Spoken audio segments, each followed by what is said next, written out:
So the thing that we're emphasizing here, from a Jungian psychology point of view, all of these cards represent energies. Okay, they all represent an energy of some kind that's in the world, and the card is anchoring or triggering.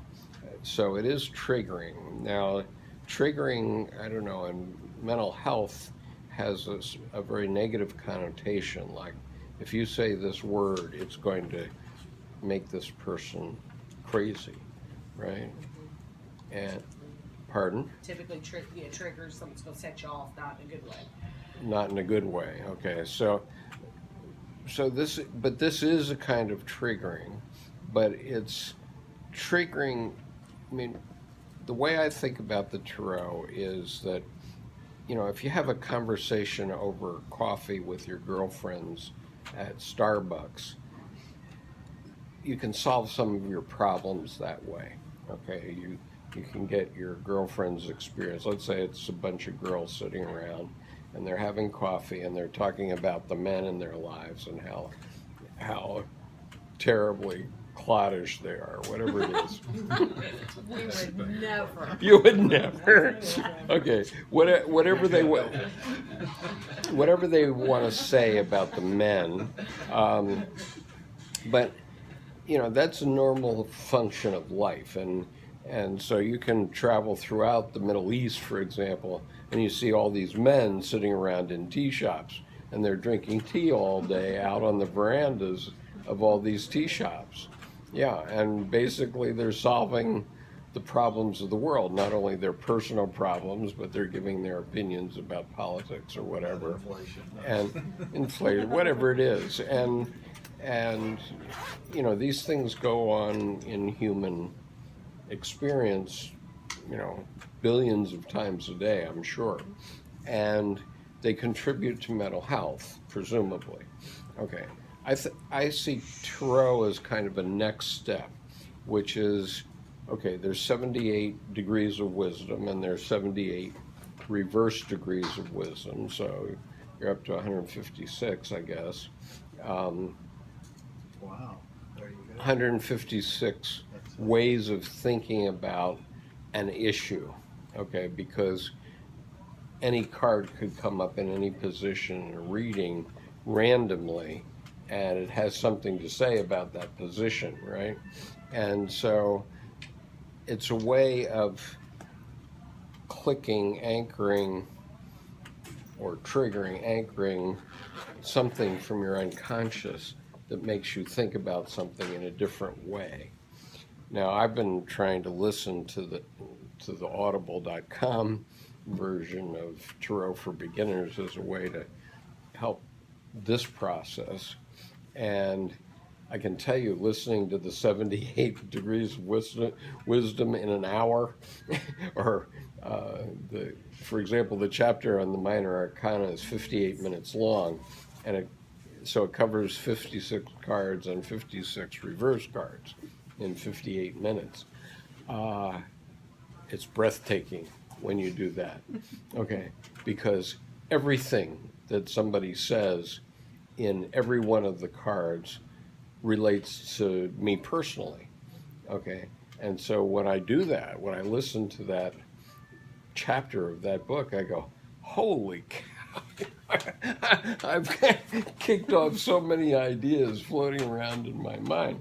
Okay, but what I would say is that tarot is sort of a psychology light.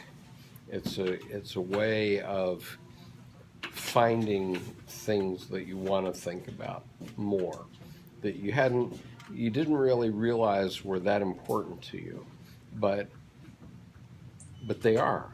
And so if you're reading for yourself, it's a way to find out what you think is important and what you didn't know was important. Well, and I had a question about that, because I did my version of a reading, my first attempt. Okay. And, I mean, it was pretty spot on, but it was stating where I was.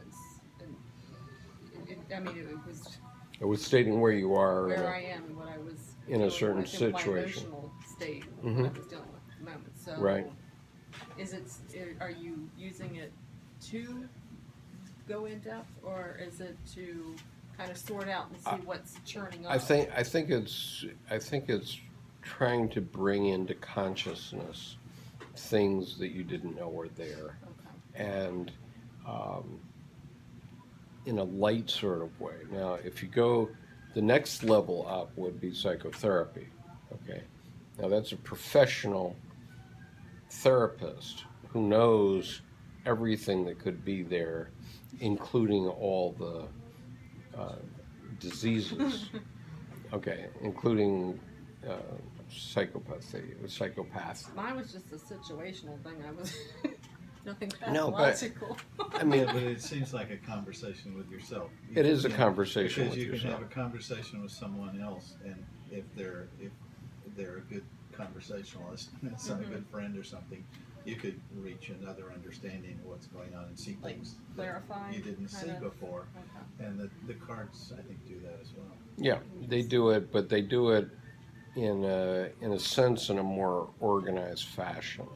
Like if your friend, if you're in a personal conversation, you may go off on a real tangent that, you know, as I often do. I mean, I listen to some of the things I say in this group, and they're way off point, right?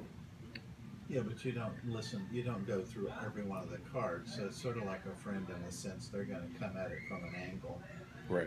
And so all you're really trying to do is get out of your own skin, I think. Right, and get out of your stuckness Yeah. and look at things from a different point of view.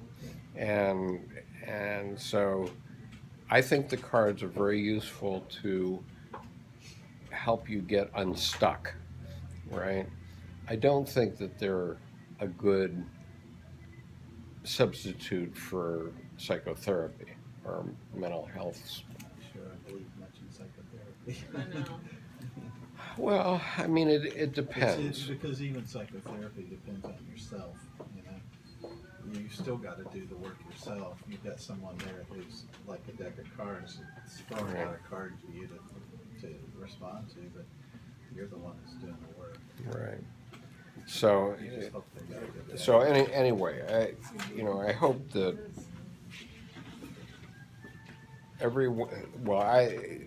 so my perspective is there's interpersonal conversation, which is kind of random. There's the cards, which are random, but they're random for everybody. It's not your friend going off on a tangent about their vacation to Florida type thing, right? It's okay if this is the position for the past in your layout, then the card is about the past, and so it's less random than a personal conversation.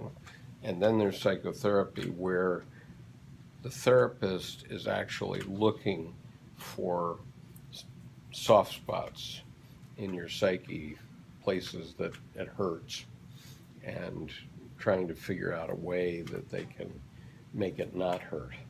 Okay, which, pardon? Desensitizing. I Yeah. think, I mean, not for everybody, but Well, certainly it's desensitizing if they drug you, right?